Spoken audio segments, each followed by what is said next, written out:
नमस्कार। आइए सुनते हैं मुंशी प्रेमचंद जी की कहानी कश्मीरी सेब। कल शाम को चौक में 2-4 ज़रूरी चीज़ें खरीदने गया था। पंजाबी मेवा फरोशों की दुकानें रास्ते ही में पड़ती हैं। एक दुकान पर बहुत अच्छे रंगदार गुलाबी सेब सजे हुए नज़र आए। जी ललचा उठा।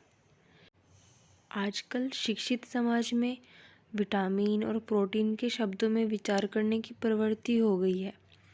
टमाटो को पहले कोई सेहत में भी न पूछता था, अब टमाटो भोजन का अवश्य अंग बन गया है। गाजर भी पहले गरीबों के पेट भरने की चीज़ थी, अमीर लोग तो उसका हलवा ही खाते थे। मगर अब पता चला है कि गाजर में भी बहुत विटामिन है, इसलिए गाजर को भी मेज़ों पर स्थान मिलने लगा है। और सेब के विषय में तो यह कहा जाने लगा है कि एक सेब रोज़ खाइए तो आपको डॉक्टर की ज़रूरत न रहेगी। डॉक्टर से बचने के लिए हम निम्कोडी तक खाने को तैयार हो सकते हैं। सेब तो रस और स्वाद में अगर आम से बढ़कर नहीं है तो घटकर भी नहीं। हाँ, बनारस के लंगड़े और लखनऊ के दशहरी और बम्बई के अल्फांसो की बात दूसरी है। उनके टक्कर का फल तो संसार में दूसरा नहीं है। मगर उनमें विटामिन और प्रोटीन है या नहीं, है तो काफ़ी है या नहीं, इन विषयों पर अभी किसी पश्चिमी डॉक्टर की व्यवस्था देखने में नहीं आई। सेब को यह व्यवस्था मिल चुकी है। अब वह केवल स्वाद की चीज़ नहीं है, उसमें गुण भी हैं। हमने दुकानदार से मोल भाव किया और आज सेर सेब मांगे। दुकानदार ने कहा, बाबूजी बड़े मज़ेदार सेब आए हैं, खास कश्मीर के, आप ले जाएं, खाकर तबीयत खुश हो जाएगी। मैंने रुमाल निकालकर उसे देते हुए कहा, चुन चुन कर रखना। दुकानदार ने तराजू उठाई और अपने नौकर से बोला, लोंडे, आज से कश्मीरी सेब निकाल ला और चुनकर लाना। लोंडा 4 सेब लाया। दुकानदार ने तोला, एक लिफाफे में उन्हें रखा और रुमाल में बांधकर मुझे दे दिया। मैंने 4 आने उसके हाथ में रखे। घर आकर लिफाफा ज्यों का त्यों रख दिया। रात को सेब या कोई दूसरा फल खाने का कायदा नहीं है। फल खाने का समय तो प्रातःकाल है। आज सुबह मुँह हाथ धोकर जो नाश्ता करने के लिए एक सेब निकाला तो सड़ा हुआ था। 1 रुपये के आकार का छिलका गल गया था। समझा रात को दुकानदार ने देखा ना होगा। दूसरा निकाला, मगर यह आधा सड़ा हुआ था। अब संदेह हुआ, दुकानदार ने मुझे धोखा तो नहीं दिया है।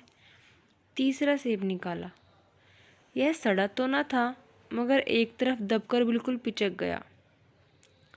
चौथा देखा, वह यूँ तो बेदाग था, मगर उसमें एक काला सुराख था, जैसा अक्सर बेरों में होता है।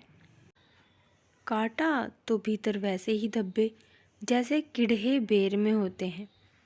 एक सेब भी खाने लायक नहीं। 4 आने पैसों का इतना गम न हुआ जितना समाज के इस चारित्रिक पतन का। दुकानदार ने जानबूझकर मेरे साथ धोखेबाजी का व्यवहार किया।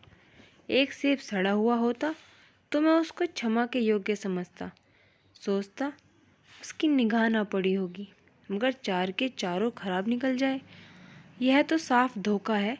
मगर इस धोखे में मेरा भी सहयोग था। मेरा उसके हाथ में रुमाल रख देना मानो उसे धोखा देने की प्रेरणा थी। उसने भांप लिया कि महाशय अपनी आंखों से काम लेने वाले जीव नहीं और ना ही इतने चौकस हैं कि घर से लौटाने आए।